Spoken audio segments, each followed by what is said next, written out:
on the Confessions of a Copper, which is, I'm sure, the reason why there's so many people in the room. You want to know what this man has been up to. So without too much, well, I'll just say that Paul Davies will be speaking for around 35 minutes. And then at the end of that, there will be time for people to make comments and especially welcome questions from the floor. It's unclear at the minute, but we might be using speaker slips. But perhaps I'll explain that a little bit more when Paul finishes. So he's going to be speaking for about 35 minutes, and then there'll be time for people to make their contributions. So I'll hand over to Paul. Thank you. Well, good afternoon, comrades. Welcome to Room 101.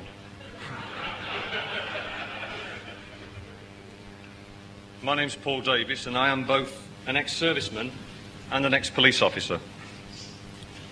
That period of my life totals 25 years. 25 years in the service of my country. Or at least that's what I used to think. Of course, what I've realised for some time now is that I gave 25 years of my life in the service of the ruling class. And at the end of that, they crapped on me. As the title of this talk is Confessions of a Copper, perhaps I should say at this point, forgive me, comrades, for I have sinned.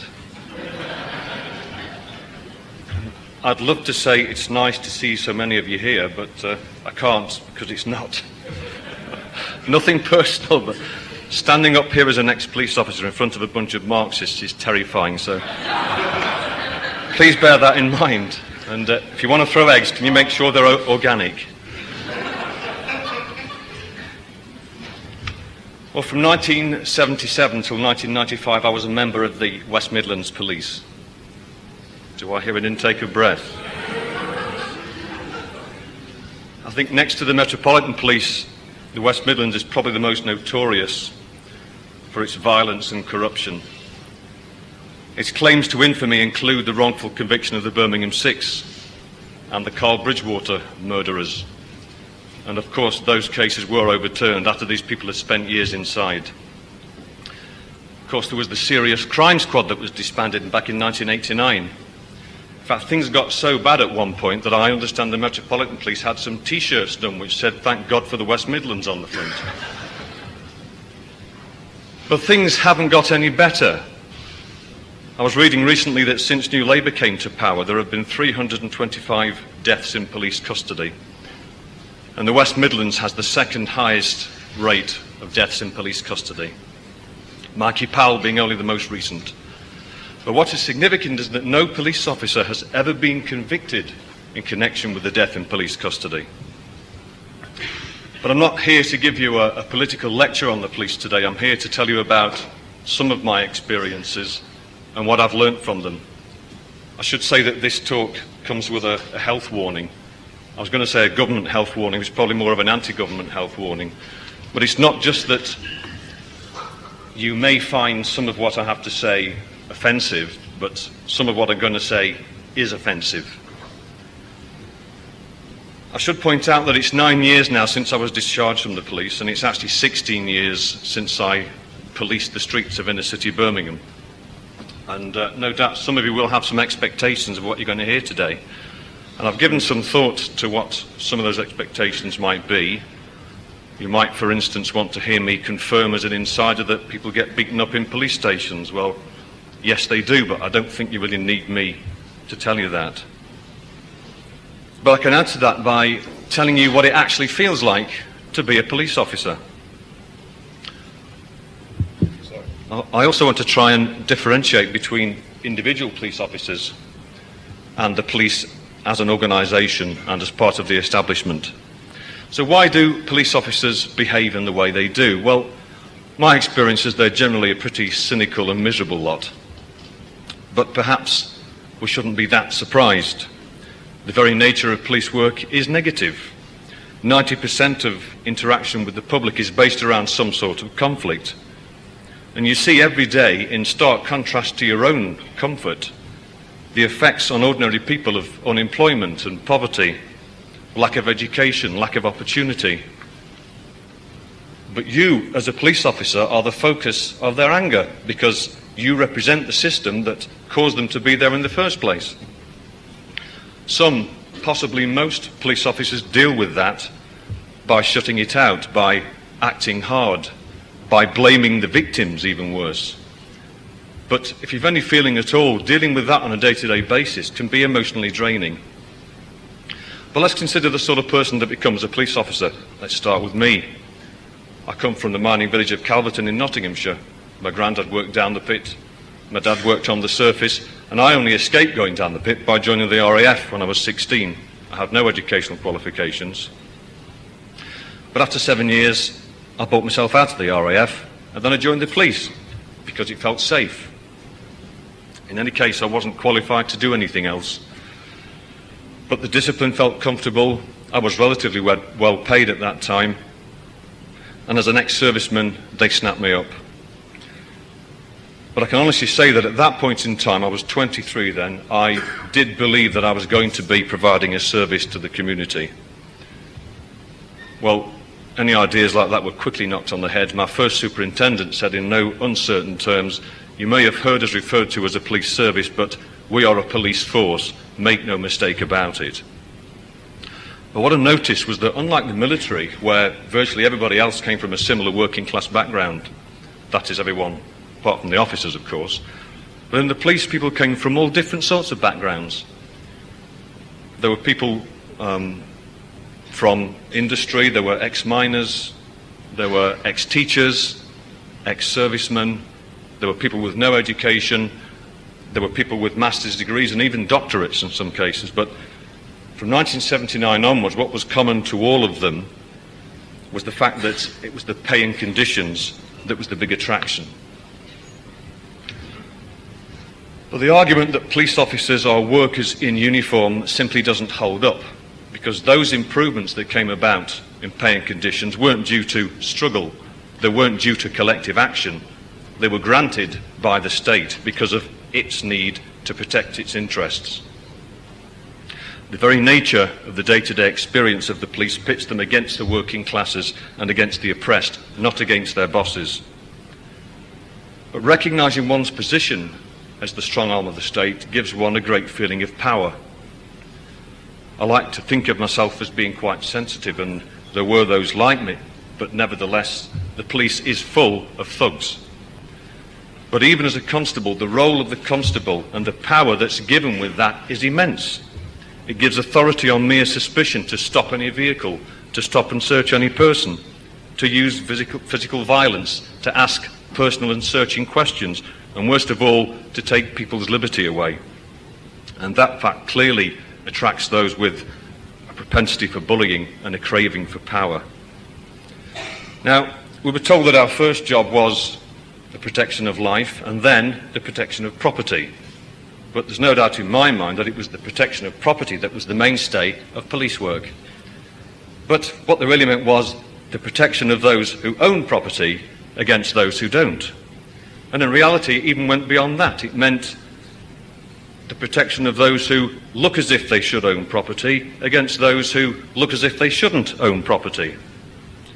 I was taught to be observant and, amongst other things, recognise the unusual from the usual.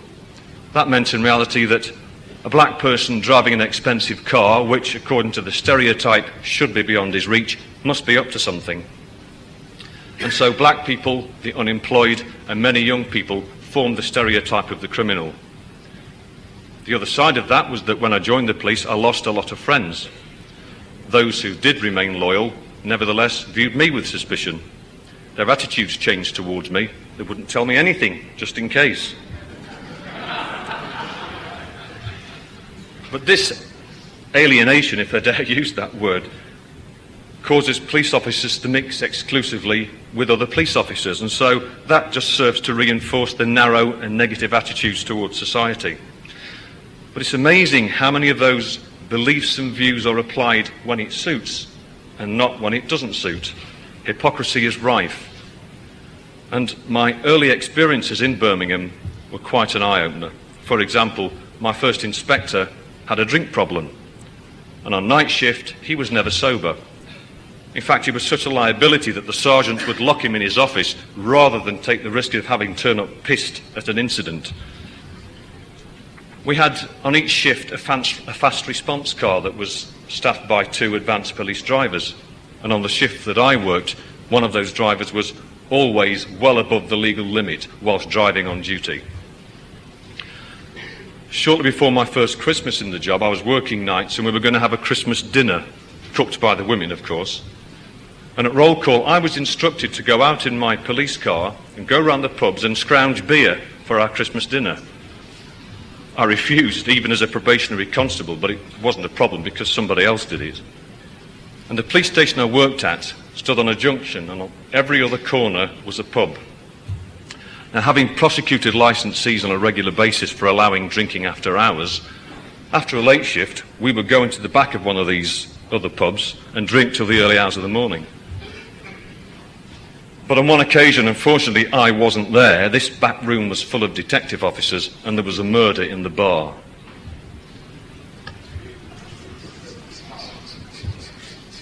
There were some much more serious malpractices.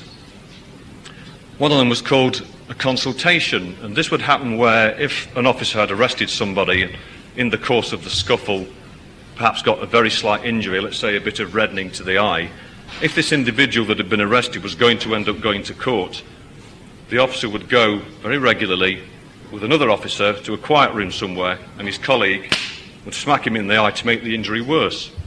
Of course, criminal injuries compensation, the worse the injury, the more money they could get. And even worse than that, prior to the Police and Criminal Evidence Act, when people were arrested, they'd be interviewed, and then after the interview, we would write our pocketbooks, which would contain a record of the interview. But very often what was written in that record of the interview just didn't resemble what actually happened in the interview. But my confession is that in those early years I didn't have the courage to stand up and speak up against these things. But I could give you anecdotes like this until the cows come home. I'd like to focus on some of the more fundamental unwritten codes of police behaviour, such as racism.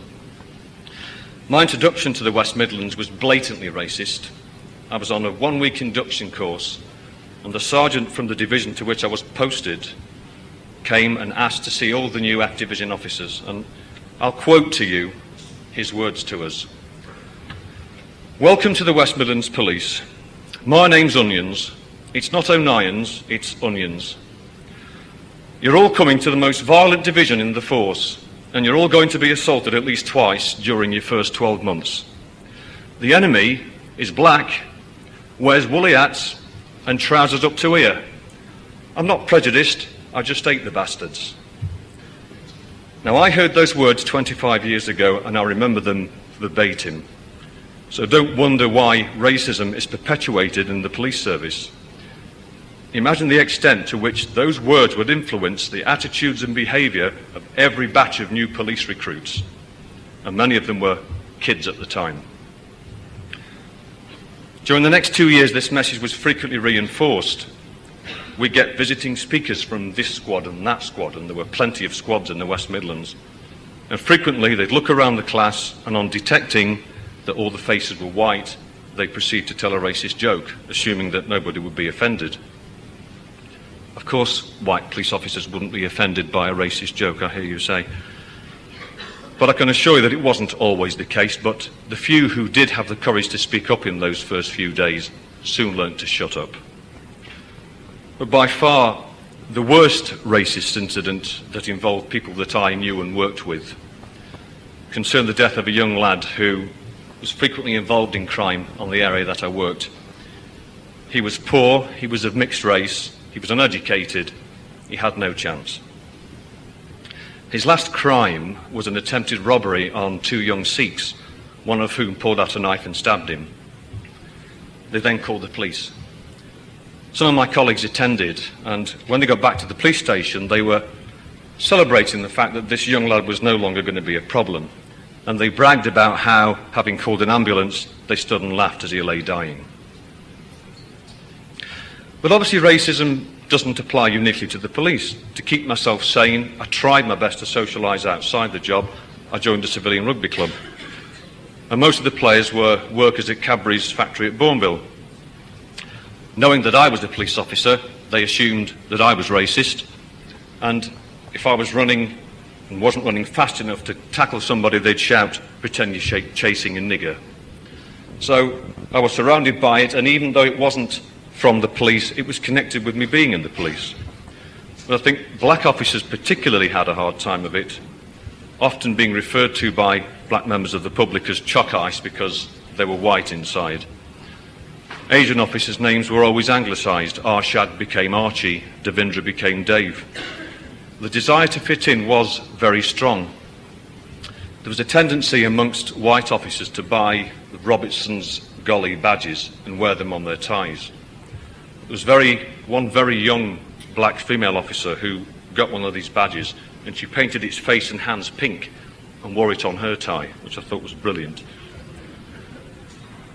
But even she, sadly, seemed to develop a hatred for Asians. And I don't think it was real. I think it was just to do with this need to fit in. And the need to fit in was very, very strong. It was part of this canteen culture. It didn't matter what colour or ethnic background you were from. But moving on to more general attitudes within the police, I think that there's a general perception that police officers all think politically in the same way, a sort of Borg-like collective consciousness. Well, it's probably true to say that ultimately resistance is futile. If you weren't assimilated, then you were, like me, eliminated. Nevertheless, I do think there's a huge gap between the mindset of those at street level and those in the higher levels of management. I did meet police officers who were dedicated to their job, and they thought, okay, misguidedly, that they were serving the community, but they did see it as an end in itself. They didn't see it as a sort of means to some greater political end, as I think a lot of people imagine. But the thing is that, unlike the military, at the end of the day, you can go home and forget about it, if you choose. But the home situation is fundamental to the attitudes that inform the behaviour of many police officers. I would say that most do have in common a generally conservative worldview. And the preservation of the status quo is reinforced by values such as the nuclear family unit.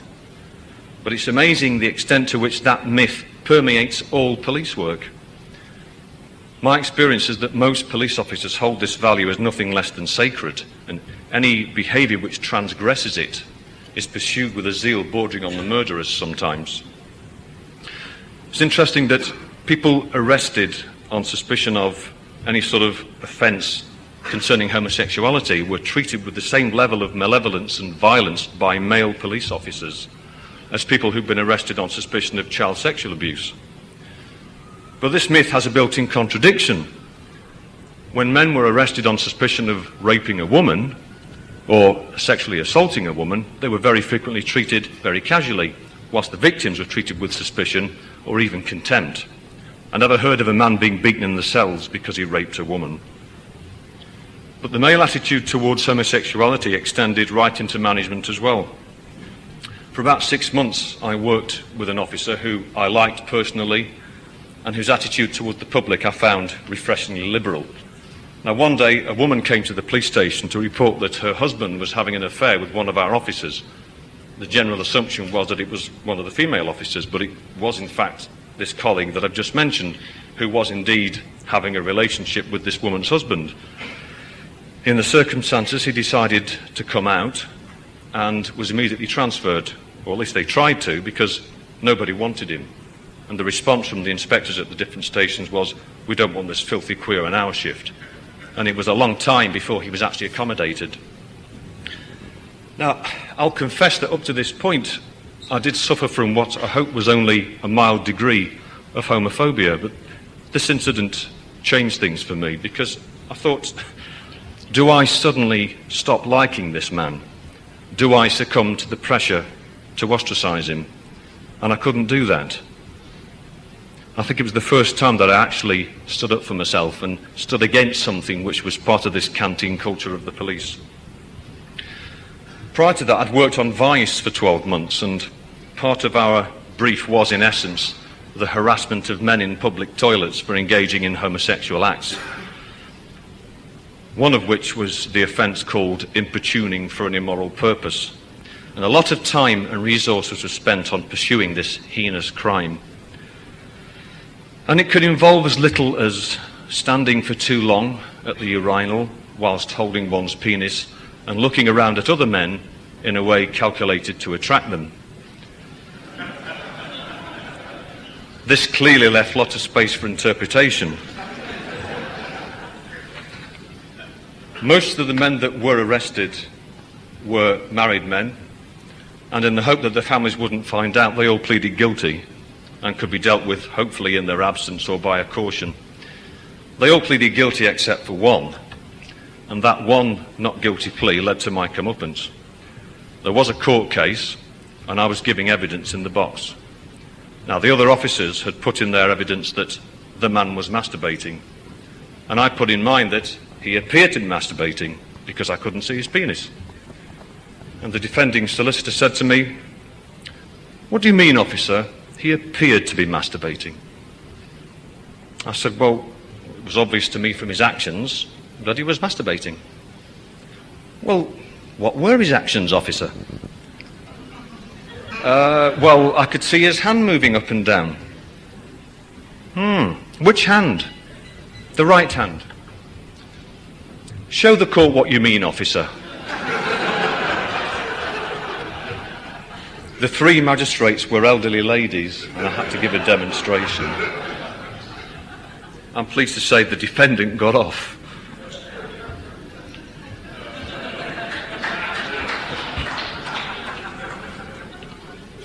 Another aspect of vice involved covert observations on notorious sauna and massage parlours, where it was suspected extras were being offered. And part of the evidence gathering was to actually go and do what we called a test purchase, which meant going and asking for a massage, find out whether the extras are offered, and then take precise details of what was being offered and how much it cost, and then decline the offer.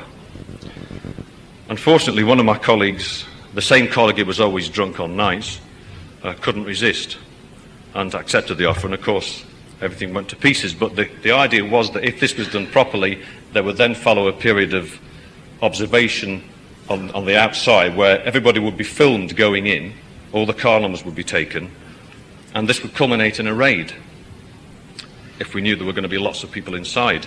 Now, when the raid took place, all the women were interviewed, well, they were detained and interviewed under caution, whilst witness statements were taken from the men, whose evidence was used to convict the women. That's equality for you. I think the law's changed since my time. But above all, it's this canteen culture which influences the behaviour of police officers, especially at street level. And most of them don't have the courage to swim against the tide. And this means that they'll act in a way that they think is expected of them, whilst inside feeling very uncomfortable about it. But where does that come from? Well, the establishment's quite happy for that canteen culture to perpetuate itself. It's a way of almost policing those at ground level, because as long as those attitudes exist, then the job will be done in the way that the establishment wants the job to be done.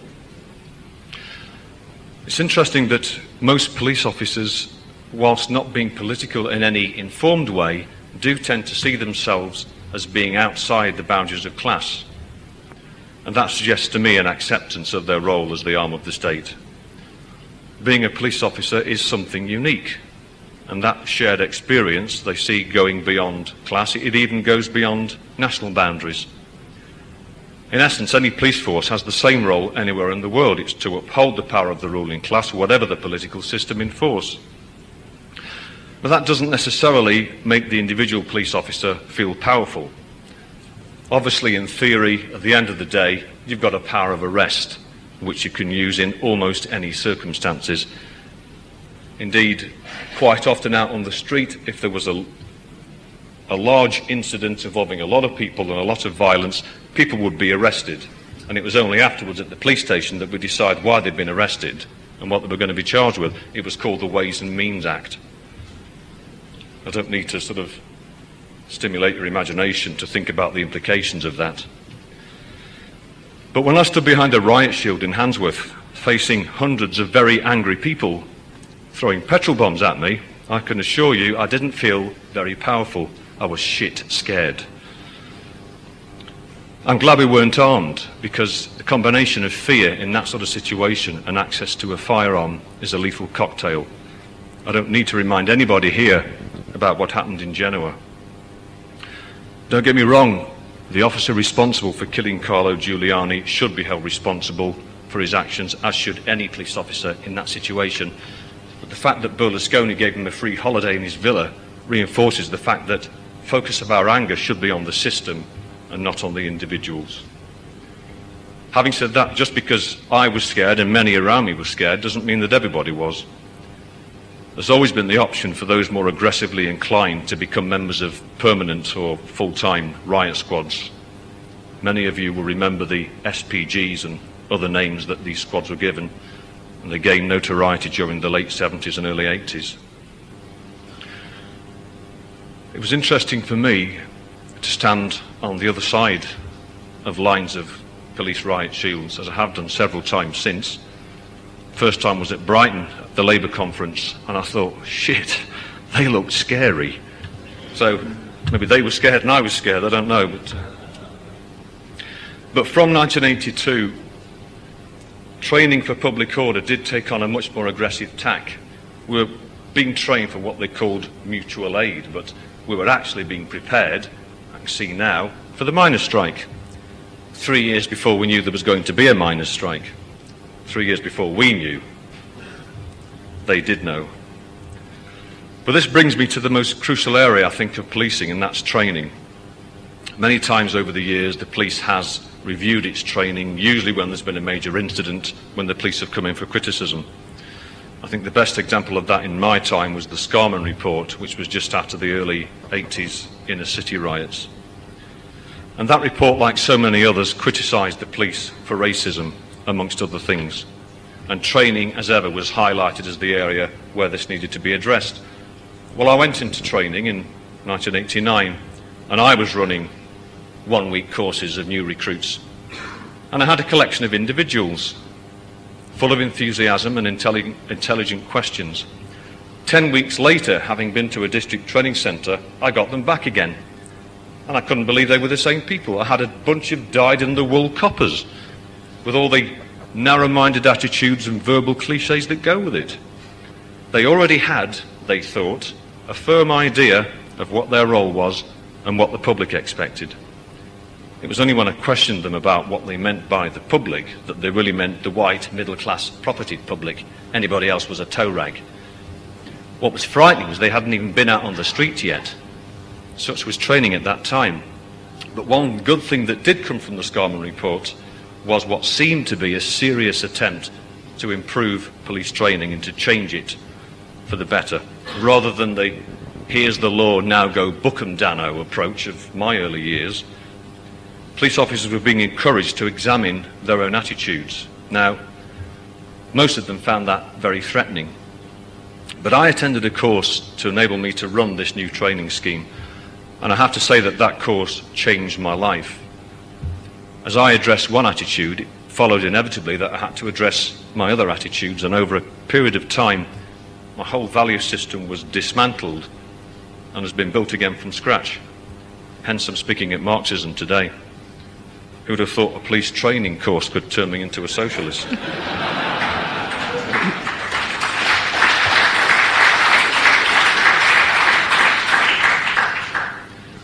So for 4 years, I trained police trainers nationally, and I firmly believed that this new method was the right way forward for the police.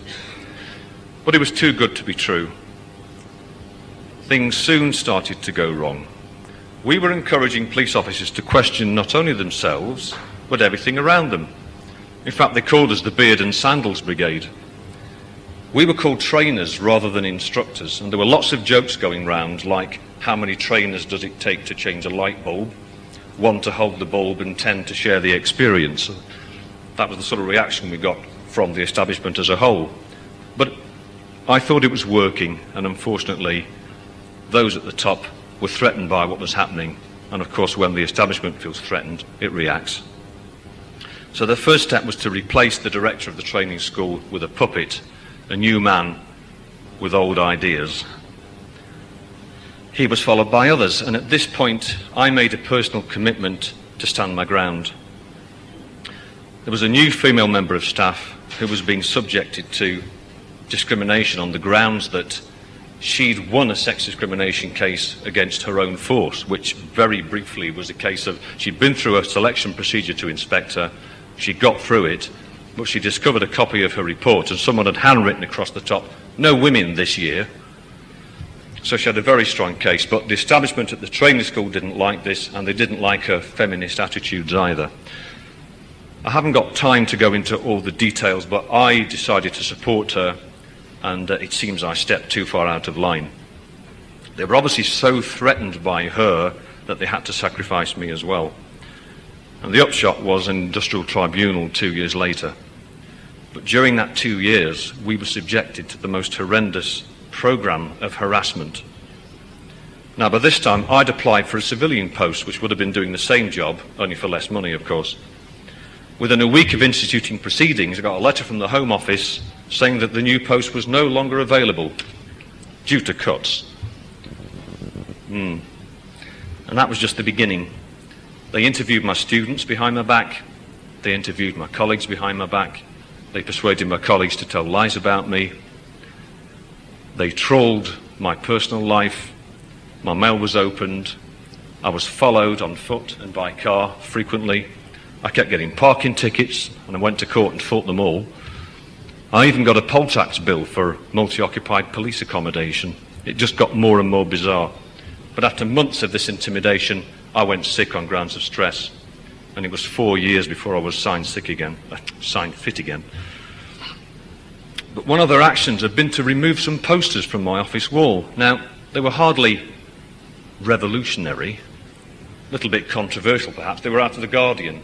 One of them was an illustration of a candle almost burnt down with the words "British democracy RIP" underneath. Another one was a collage of images of the royal family with the words "Damn them all" underneath. But they were there to encourage people to challenge their attitudes and their assumptions, and they were really good vehicles to do this because people came in and said, "What's that?" Anyway, they took these things away. They denied they'd taken them, but of course they produced them at court. And the superintendent, I wish he were here now, I really do, bastard, stood up and justified his actions by saying that he believed that I had political beliefs which were incompatible with allegiance to the Crown. You can't imagine the feeling of satisfaction that gave me. I became conscious for the first time of the truth of those words. I thought, yeah, you're damned right I have. They also produced a secret file which they'd been compiling on me, which contained nothing but lies and distortion. And at the hearing, they produced all these witnesses, some of whom I thought were colleagues, some of them I'd never even seen before. But the sense of betrayal was immense. And the result, well, we told the truth, they lied, they won. But having taken on the might of the police and the bottomless purse of the Home Office, we weren't really that likely to win in the first place. But our health had suffered terribly, and both of us were discharged from our respective forces on grounds of ill health. So this dreadful experience was the culmination, an inevitable culmination really, of a process of politicisation which really began, I think, during the miners' strike, when I sat with the pickets drinking tea and finding out about what was happening to their communities and about what was happening to my community in Calverton. The course I mentioned earlier started the process of self-questioning, which led me then to question the system, and the tribunal was the final battleground. It encapsulated everything that's wrong with the British police and the British political system. The way it reacted to a perceived threat, the way it closed ranks, the way it lied, the way it persuaded others to lie. Does this sound familiar? It made me see that, faced with a far greater threat, they'd react with even greater ferocity. So what did I learn from this? That police reform doesn't work. All that new training hadn't changed a thing. The establishment did what I would have expected it to do, really, but I find it very difficult to forgive my ex-colleagues for their betrayal. Workers in uniform, solidarity my arse. But let's not lose sight of the political context in which the police exist, and I'll finish with this. It is a political tool of the ruling class. Police officers, as I was reminded in court, take an oath of allegiance, not to the people, but to the Crown. The police was set up to protect the haves from the have-nots. It's really as simple as that. The biggest criminals are those in power. Those who have most, take most. And they get away with it because the law doesn't apply to them. Here are some examples. Appropriation of people's labour. That isn't theft. Taking away people's pensions isn't obtaining property by deception. Injury caused due to sacrificing safety in the interests of profits doesn't amount to an offence against the person. The undermining of workers' protection through unions isn't in breach of human rights law. And to cap it all, the illegal invasions of Afghanistan and Iraq aren't crimes against humanity. That's the system that the police supports. Forget police reform. The police will never change under the existing system. It's just an integral part of capitalism. In fact, it's one of the pillars of capitalism. All attempts to improve relations are as much hot air. They're lip service. They're not even worth wasting our breath on. The focus has to be on the corruption of the system which the police service supports. And it's only by overthrowing that system that we'll have the opportunity of a society that's worth living in. Thank you.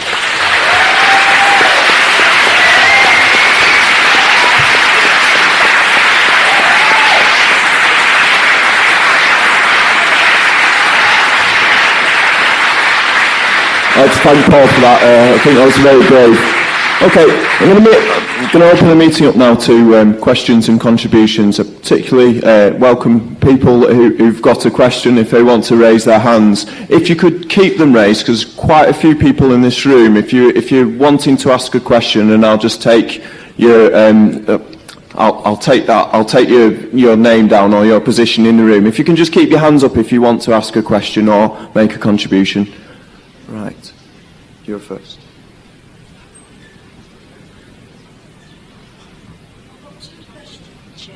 One is... So, if you can just ask through the microphone and then we can hear it on the tape after. Thanks. I've got two questions. One is, if you was sitting here and you was 11 years old with your dad and you was listening to everything what a man said, right, 25 years ago, would you join the police force? Okay. I should say that Paul will come back, we'll take that question and then we'll answer all the questions that people ask at the end, but thanks for your question. If I was to go outside right now and pull a police car over, as you said, people have died in police custody, pull a police car over, get a man out, smack him in the face, yeah? Right? Is that a different question? What would happen to me? Would I get battered into? If I smacked a policeman in the face. Sure, that's nonsense.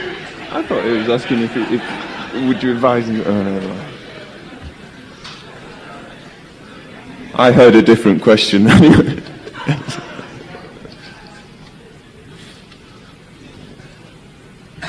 This is a sort of question and a comment. I've actually just come down the road from the Anarchist Centre, the social centre up the road. So my headspace is slightly in with the anarchist ideology, and it's very interesting speaking to them because they're so venomously anti the state, anti-police, and to me they drive all their attention at this hatred, you know, the bad essence that is created because of the social disharmony that we live in, that bad karma, if you like, it brings out the sort of bad elements in their character, and that just creates this very confrontational, violent situation. And I mean, I don't see any resolution in violence. I've looked at enough history and I've travelled enough of the world, and I don't see any resolution in imposing a better ideology through violence. But my question is that I'm interested in the psychology of the behaviour of the people that join the police. Because as the young lad says there, if the future generation of police officers were in this room just now, I believe that their own conscience would stir sufficiently for them to feel that there was something a little bit more worthwhile to do with their lives. So I just wondered how you felt about analysing the psychology and trying to come to terms with why it is that we are in a society that creates people that end up in the police. My feeling is that a lot of these people are fundamentally mentally insecure, and by putting a police uniform on, it gives them some sort of comfort blanket. And if they've been abused themselves in younger life, and you know how the abused can become the abuser, like the Jews now against the Arabs, it seems to be a fundamental component in human behaviour that the abused often become the abused. And I wonder if you feel that there's a connection there with regards to the police. Can I just say one last thing? I've put this CD together and I've got about 300 or 400 copies of it, and if anybody's interested in it, it's an anti-war CD, very exclusive. If you want to see me afterwards, I can give you free copies at special anti-capitalist prices if you're interested.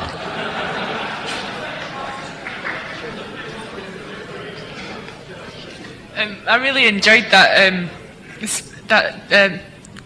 the speech you gave regarding.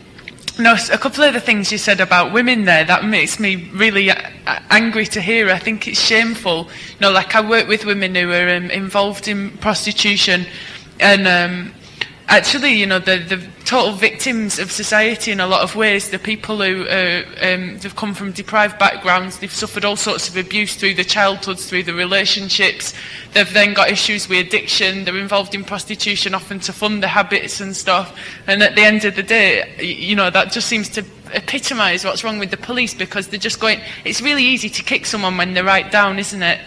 And the second thing that was going through my mind as well is because I was actually involved in some recent diversity training for police. So that involved a trip up to 5 police headquarters. And I suppose I kind of thought, well, it's better than nothing. It is better than nothing that they're, you know, discussing it for a couple of days. But, you know, I was really left with a feeling that the whole thing seemed to skim the surface.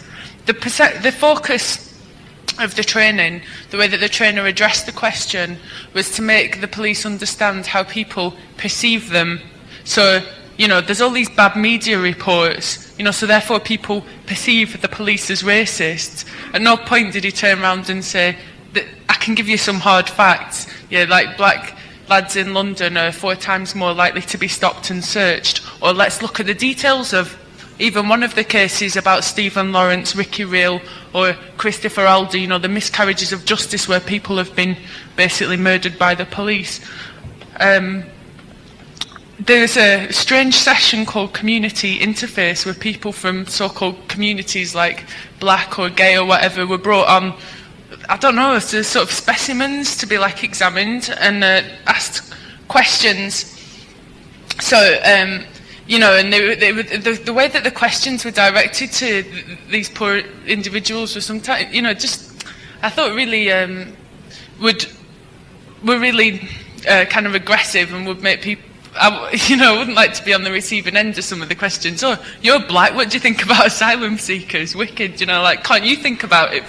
You could put yourself in that person's shoes without having to be black.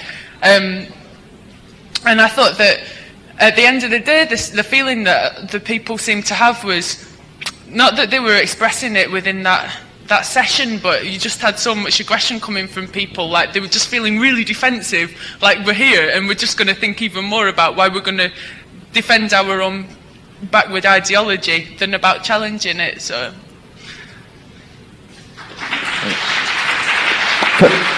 Can I just ask, if anyone has raised their hand, sorry, I don't write them down very fast. If you can just raise your hands again, and the next person who yes, you're the next person to speak, you at the back. If the rest of you can just keep your hands raised, and I will call you to speak. Yes, really good, your talk on police officers and, you know, how they do things and how, I mean, I know that anyway, how, like, the police operates and how corrupt they are. But what's your view on, say, taking the law into your own hands. For example, the Oldham riots, where you didn't see any organisation help the local youth fight the Nazis. What's your view on taking the law in your own hands, and what, in your experience as a police officer in your time, was the, dealing of, when it comes to dealing with, like, say, anti-fascist organisations, what was the main, what was the opinions that you had on that issue? Say, example, in your time, you probably had like a few anti-race riots, this, that and the other. How did coppers deal with it? Because my example is like, they're usually on the side of the BNP, and the anti-fascists, they condemn them even more. But I wouldn't mind knowing from you, what is, from your experience, what were the views about that situation when a race riot did happen in this country at the time? And also, what's your view, like, to black and Asian lads like myself, who, I don't care how many people in this room, who would take the law into my own hands, who would take the law into our own hands? Thanks. Yeah. Yes, you're next. Sorry, comrade in the pink top.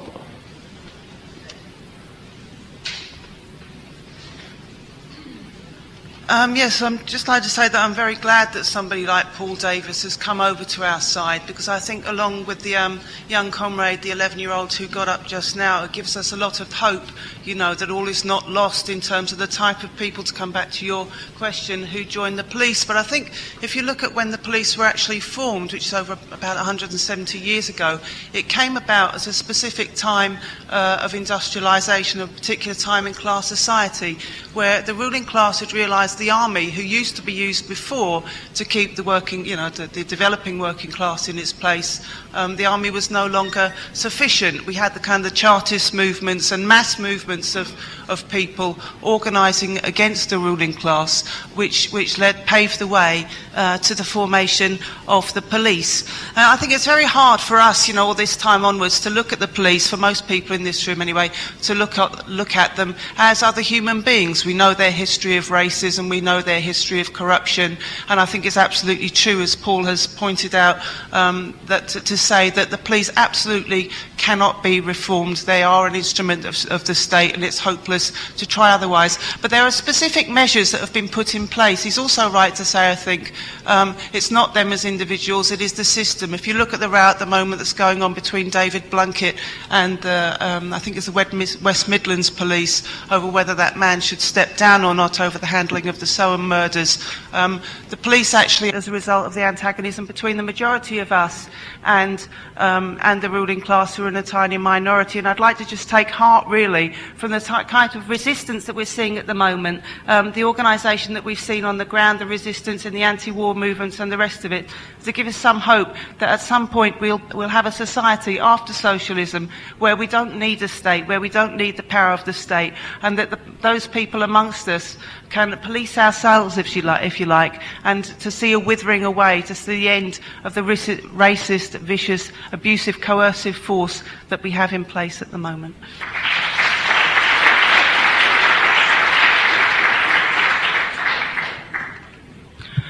I was very glad to hear this talk from Paul today, because when he came to my house about 4 years ago, he told me he was a copper, and I said, are you still a copper? Because if you're a copper, you get out of my house now. So it was a long struggle, and I was so proud of Paul managed to do this today. It was a real achievement for him.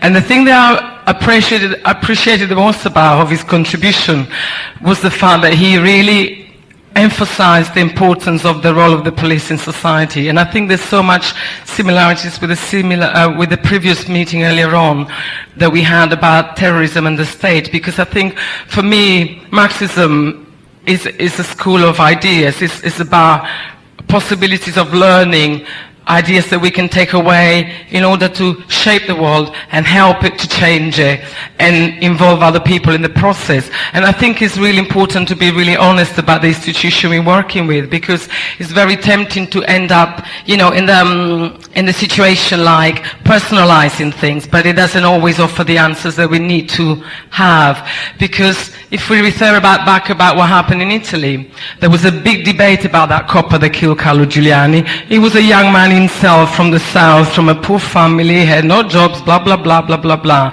The fact is, that's what we say a lot in Italy when we want to, go on and on about it. But the fact was that he joined an institution which is in charge of society, an institution that abuses the power and it gives the individual officers the handshake to do what the hell the fuck they like. My father was a copper, so I know another side of the story of the Italian police, and he had Mussolini in his bedroom for a very, very long time. And the history of the Italian police in particular has a terrible legacy about, maybe that's why I've turned out where I am, but there you go. But I think the Italian legacy of the Italian police in particular is absolutely atrocious, with the legacy of the right-wing organizations.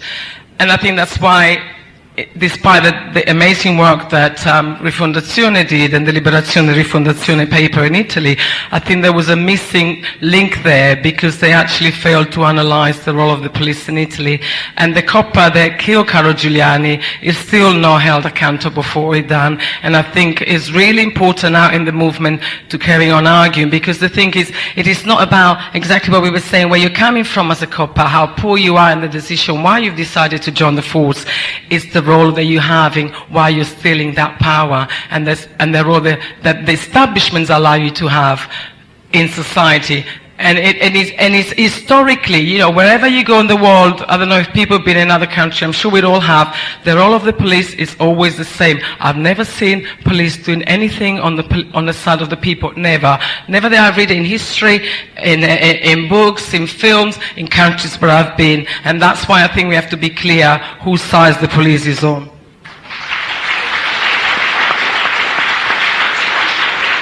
This comrade will be followed by the comrade in the white top. I was brought up to respect the police, and and my parents always taught me to respect the police. And now some people think that the reason why I loathe the police is because I've joined a political organization called the SWP. When I joined the SWP and I heard talks about the police, it was music in my ears. I am a gay man, and I did not have any sexual contact till I was 36 years of age. Such was my repression. And I went to all the venues that people go to and went cottaging. And one fateful night, I won't go into all the sordid details, but you'd be pleased to hear, but I was actually having sex in a cubicle with the door open in a toilet. The only other person was a gay man at the urinals who was watching. There were footsteps, so I shut the door. We shut the door. There was a banging on the door. We opened it, and there were two police officers. They said. Now, we were doing nothing at all. So we were taken to the police station. I tried to make a feeble attempt to escape, and I had a fist right over my face. If you don't come now, you have this in it. All my theories, all my love of the police evaporated that night. We were taken to the police station. The other person was a bit more pissed than I was. And when asked where he was born, he said in bed. And he got a clout across the head, right? A clout. We went to court. I wasn't frightened actually of the court. I was frightened of the press, getting in the press. That's what you're frightened of. We were charged with gross indecency. Well, it couldn't have been that gross, because we only fined £5, And the thing was, fortunately, it didn't go in the press. But I learnt about the police solicitor said, one of us was holding the other person's penis. I forget which. A total lie. In one night, in being fined £5 in the court, I found out the police lie, they are violent, they are homophobic, and they commit perjury, because had we pleaded guilty, a police officer would have had to have gone into the witness stand to tell a lie and to commit perjury. So that is what I think about the police. But since I joined the SWP, of course, I've seen the bigger picture, and I've seen the picture of going on demonstrations, going on marches, being with the ANL and so on.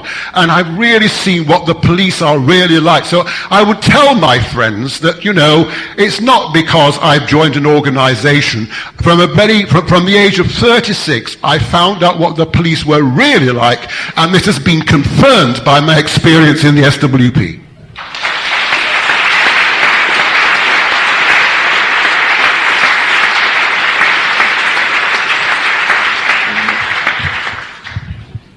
Hi, actually I have two questions. First of all, I can imagine that you're pretty pissed off, and I'm wondering, do you hold a grudge against your ex-colleagues, and when you see them, how do you deal with that? And the second is, I assume you go to demonstrations and stuff. If they see you, how do they deal with that? Do they treat you different because you're an ex-cop, or are you just treated like the rest of us? Or I was just wondering.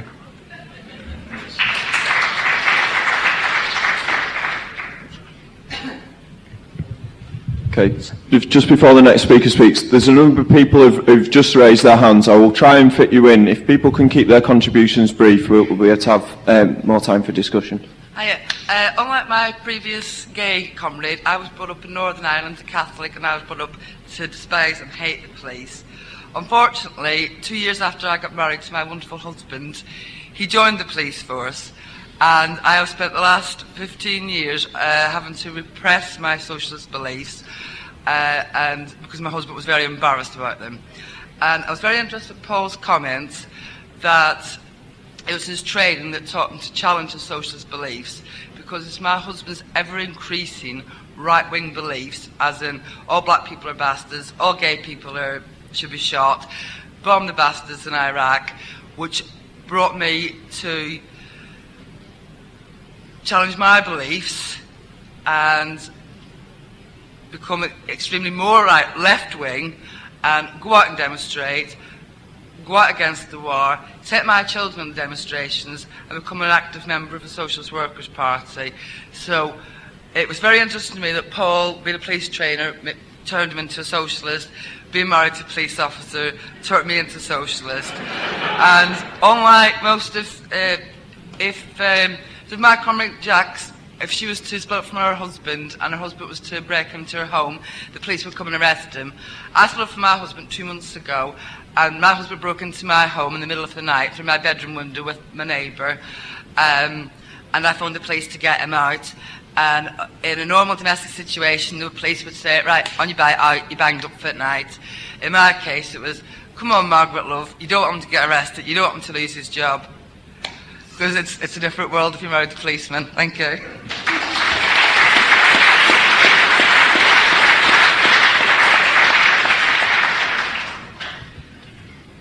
I'm very interested in the idea of how many policemen there are, 150,000. During the miners' strike, those policemen could be organised nationally, collectively, and they came to help beat the miners. It wasn't just the force of the police that beat the miners, okay? But it is a figure, it's probably less than 150,000. It's a figure worth thinking about, isn't it? Because there is a method of beating the police that doesn't actually involve mimicking them, going with CS gas, truncheon, shields, all of which have been added to the belt. You know, you see them all padded out, ready to fight anybody that comes their way, and it's essentially the working class. But the time I see a copper go through a picket line and bring the boss out handcuffed and tear gas will be the day I'll say there's something neutral about these bastards. We quite clearly here what they are is a force. There are a force of 150,000. My union itself, the General Municipal Boilermakers, that union itself outnumbers the police force about 3 to 1. They can dress up like Michelin Man if they want. On those odds, we can take them on. And that is the answer to the anarchist who believes that because we have this understanding of the force in society that oppress us and keep us down, because we have an understanding of it, therefore we want to just go out and tip the car over. You know, that is not the way we will beat the police.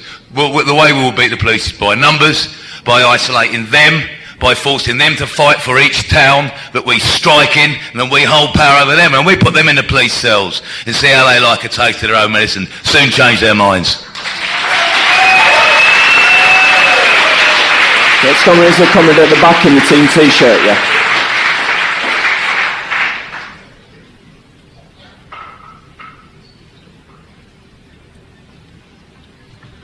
I just have one quick question for you. As an ex-police officer and somebody who's actually been to court with the police, what advice would you give a protester who has recently, in the past 2 months, had their arm dislocated by one single police officer and is in the process of taking the Metropolitan Police to court about it? What would your advice be to me in the situation that I'm in now?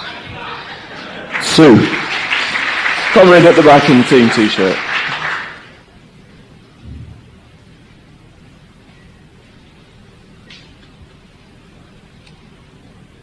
Yeah, I thought Paul was excellent when he was talking about the canteen racism and the canteen attitudes of the police and the way that training has an impact. But I have to say that I don't think that's enough. Doesn't explain the entirety of the story, because the police aren't some kind of shoal of fish that sort of swim one way and happen to turn up on the picket line just by accident. They are highly centralised organisation, and they do what they're told. If as a policeman you do not do what you're told, you find yourself in very serious trouble. Hence, they are able to mobilise in very large numbers alongside soldiers in police uniforms to beat the miners. They're also able to make calculated decisions about whether to intervene on a demonstration or not, whether to use violence, whether to turn up on it with all smiles. Let me just give you an example. When the Criminal Justice Bill came out under the previous Tory government, there was a demonstration that marched on. I think it ended up in Trafalgar Square, and it marched down Whitehall. And it was very clear to those of us who were on the demonstration that the police had been told not to arrest people that day. And as a result, once you started to realise that on the demonstration, you started to push the police. There was a little kerfuffle. People sitting. We were trying to get people to stop sitting down and link arms and so on. We pushed the police back, and it was obvious the police were not trying to nick anybody. You know, anybody who's been on a few demonstrations, you can see that there was a highly centralised decision-making process, and they decided they weren't going to nick anybody. The next demonstration around the same issue ended up marching down Park Lane going into Hyde Park. The police set to that demonstration. They were decided that the balance of forces was such that they wanted to tar us as the demonstrators as dangerous anarchists and troublemakers and so on, and they went for the demonstration.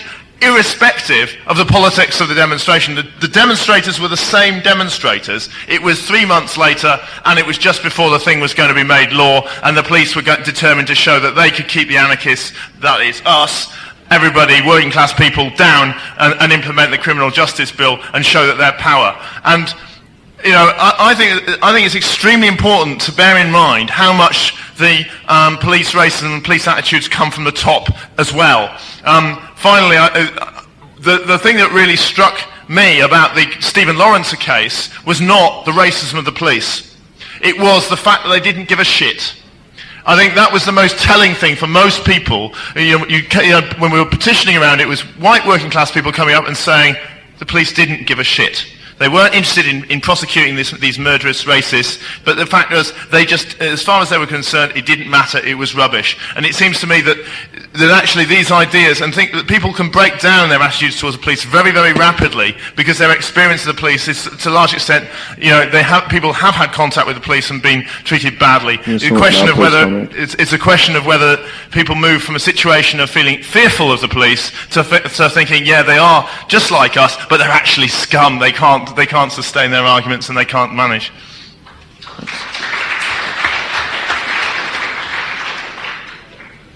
This comrade will be followed by the comrade in the light blue top, who will be the last speaker, unfortunately, in this session. I apologise to those people who put their hands up and haven't been called. Just a couple of things. I was watching the TV today before I came up, and I think it's important to remember Blunkett today has turned around and said that he's going to introduce a law against incitement to religious hatred, and I think we should be really conscious of the fact when laws like this are introduced, we've had the Muslim community stand up and welcome this. We should look at it in the context of that Islamic cleric that came in yesterday that was attacked repeatedly by the right-wing press, attacked by the mainstream politicians, up and down the country by the politicians, everybody, the police, and we should be clear exactly who is going to have to operate this law. It's going to be the police, again, that are going to go out and operate the law, and it's going to be no different to the way they operate the Public Order Act, which was supposedly brought in against the fascists, but has been used 90% of the time against the anti-fascists, against the anti-racists. And I think in terms of this law, we should look at the individual that's introducing it. It's a man called David Blunkett, who is no different, as far as I'm concerned, from the Nazis in exactly what he's doing. Probably the best recruitment sergeant for the BNP. And the other thing I wanted to say was interesting when Paul said about allegiance to the state. I work as a defence solicitor in Scotland, and last year we had a case during the war where there was Simon Shaw who was arrested at an anti-war demonstration in Edinburgh. And he was arrested because he was carrying a flag, a US flag, which was displayed upside down and had the swastika on it and said the words "fuck Bush." He was eventually arrested, he was beaten up by the police, and he was taken into the cells. We eventually got on bail the next day. The case dragged on for a total of 6 months until eventually we got it to trial. And the charges he was charged with, incidentally, which is what is important, because we've racked our brains up in Scotland, I know people have down here, as in why the BNP were not getting prosecuted, why the police were not taking action in terms of during the last election, the European elections, for their racial hatred, for their religious hatred, for everything that they were saying on television and on their leaflets. And the police were saying, no, we can't take any action. Yet Simon was arrested and charged with incitement to racial hatred under the Public Order Act for demonstrating against the war in Iraq was the first charge. The second charge was a standard one, breach of the peace, for demonstrating against the war in Iraq. And the third charge was the usual police assault and resisting violently against the police. Incidentally, when I saw these 4 police officers, Simon's like a wee guy, and these 4 police officers were big, 6'4", skinheads, 16 stones. One of them was 14 stones, the other one was 13 stones. But what was interesting was in the run-up to the trial, spoke to Mark Thomas, the comedian, and he said, well, what can we do? So I gave him the name of the 2 police officers that had arrested Simon, and what Mark proceeded to do was, then in every bit of comedy in the run-up to the stores that he did around England and in Scotland, he, I think, put out 15,000 postcards, which were then mailed to St Leonard's police station in Edinburgh with the words "fuck Bush" written on them and everything that people wanted to write.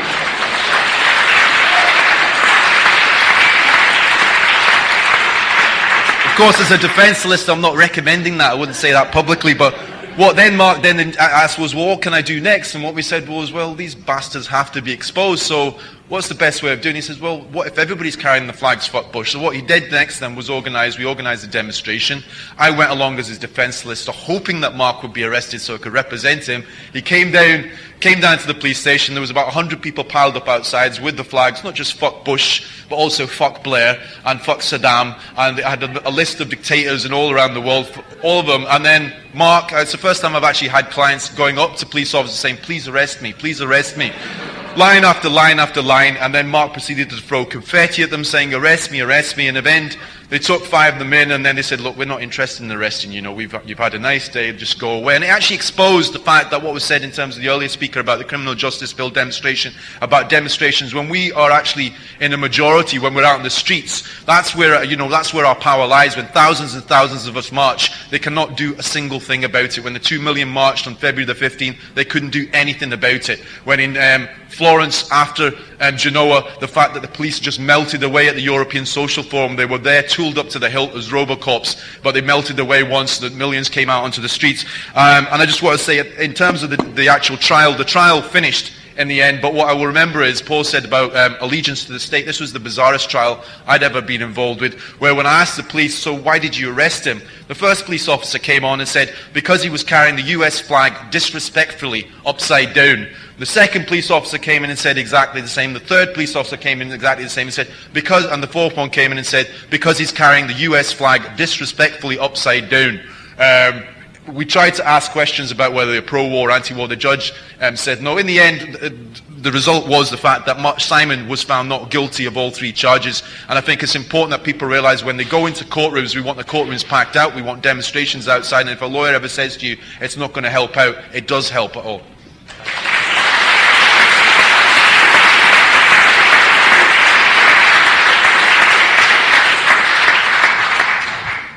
Yeah, comrades, I want to pick up on the point that Paul made when he first opened his talk.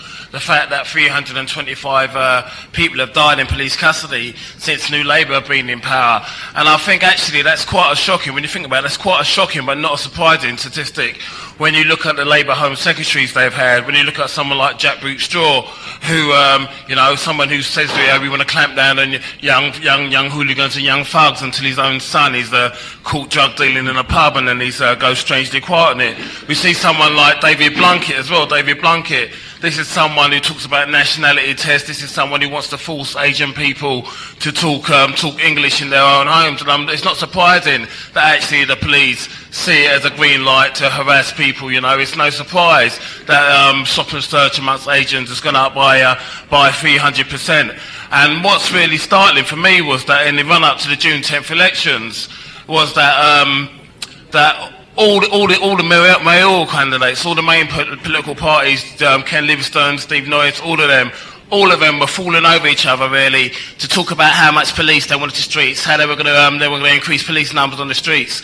And it's funny because just down the road, just a mile down the road from here in Camden, a young black guy called Cabba was actually killed. They were strangely silent on that. No one mentioned it. The only person who did mention it was our candidate, was the Respect candidate, Lindsay German. She was the only person who stood there. And it's funny because I actually work with a woman called Nelissa, who was a friend of Cabba, and she actually was one of the people involved in campaigning about after his death. And I was speaking to her the other day, and she said to me that she voted for Respect. The reason why she voted for Respect is because actually the party stands for social justice. They were the only people who came and spoke at the rallies. They were the only people who gave her organisational backing. And I'm sure you know, or even knows, that actually there's 2 by-elections going on at the moment, one in Birmingham, one up in Leicester. And I think what we have to say is the same way that the Stop the War Coalition made a huge impact on people's thinking, you know what I mean, in terms of like the way Bush and Blair thought they can pursue the war. The same way that I think it Respect gets a decent vote in those 2 by-elections. That will change the political climate, and it'll make it easier for people who want to fight against police racism to actually do that. So what I'm coming to now is actually saying to you that people know that we're sending buses up there. People know that we're sending cars up there. The transport alone has cost us £5,000 to put on. And really what we're asking for is people to make a donation, people to make a big donation, so actually we can get a decent vote, we can get people out on the streets and actually do some decent campaigning. Apparently there's going to be some buckets outside at the back. I want everyone to dig deep in their pockets, give notes, and make sure that actually we get a strong possibility, because actually the more vote, the higher vote we get, the more people who vote for Respect, the more people who actually are willing to make a stand, the easier it's going to be for working class people to fight back against the police. So what I want you to do is dig deep. Thanks. That collection will happen at the end of this session, and I would encourage you to dig deep. Just before Paul comes back, this book has been used to prepare this talk. Is that right? And it's available at Bookmarks. It's called Crime, Class and Corruption, and it's by Audrey Farrell. And they've got some copies in Bookmarks if you want to get a copy. Paul. Thanks, and thanks for all your questions. I'll try and answer some of them. If I can go to my first questioner, about joining the police. Well, I hope, having heard what I've got to say, that you won't want to join the police. And my straight answer is I wouldn't tell anybody to join the police. But if you wanted to go in and try and change it from the inside, I've tried it. I even tried to get some rank and then change it. It doesn't work.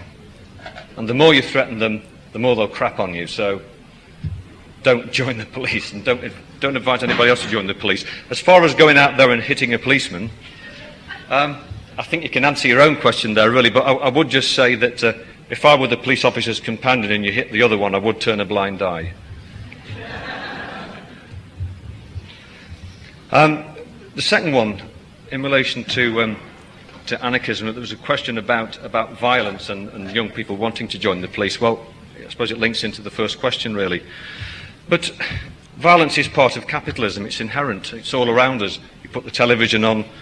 I'm not going to say just that you see violence, but if you watch things like, is it called The Weakest Link? They're encouraging people to stuff each other. You know, weakness is bad, power is good. It's all part of the same thing. We've got a government that says violence is okay, as long as we say it is. We've still got strong gender division in school. Boys are brought up to buy guns, and girls aren't. You know, it's all around us. It's always going to be like that as long as this system exists. So I don't know to what extent that answers your question. The next one, Oh, someone asked about taking the law into your own hands. Well, it's very difficult to answer this quickly. Certainly my own experience of the riots was that it links into these assumptions about people and about colour. And they've always been called race riots, but they weren't race riots. There were almost as many white people as black people there. But it was nearly all black people who were arrested, and they were assumed to be based on race.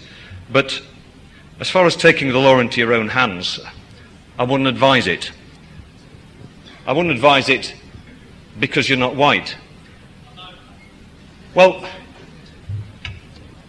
if you take the law into your own hands, you will not get away with it.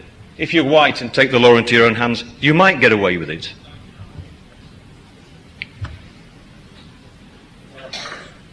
Somebody asked me about, do I hold a grudge against police officers when I see them on demonstrations and things. I don't hold a grudge against individual police officers. I certainly hold a grudge against the system and against the police as an establishment, and certainly against those individuals who did what they did to me. But fortunately, most of those who were around at that time have now retired. Most of those who were out on the street are now sitting in offices. And the people who are now out on the street policing demonstrations were probably as old as the lad down there when I was in. So fortunately, I haven't come across anybody who's recognised me yet, but it is a bit worrying, and there could be somebody in here for all I know.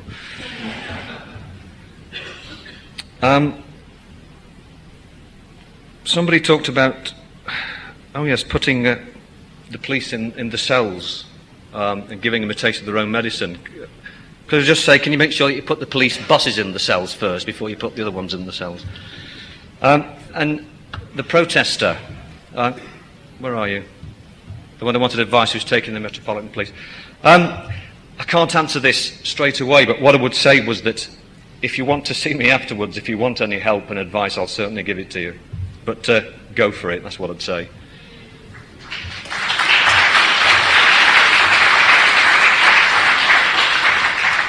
And as far as Blunkett's new law, I think he should lock himself up, really.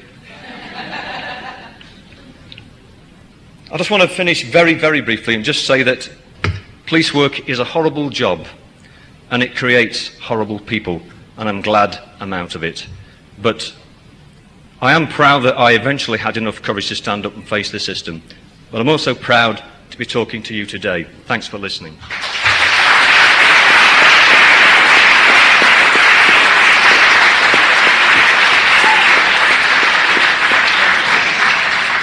I think you deserve absolution. That was very good. Went down well. Thanks. I've answered your question.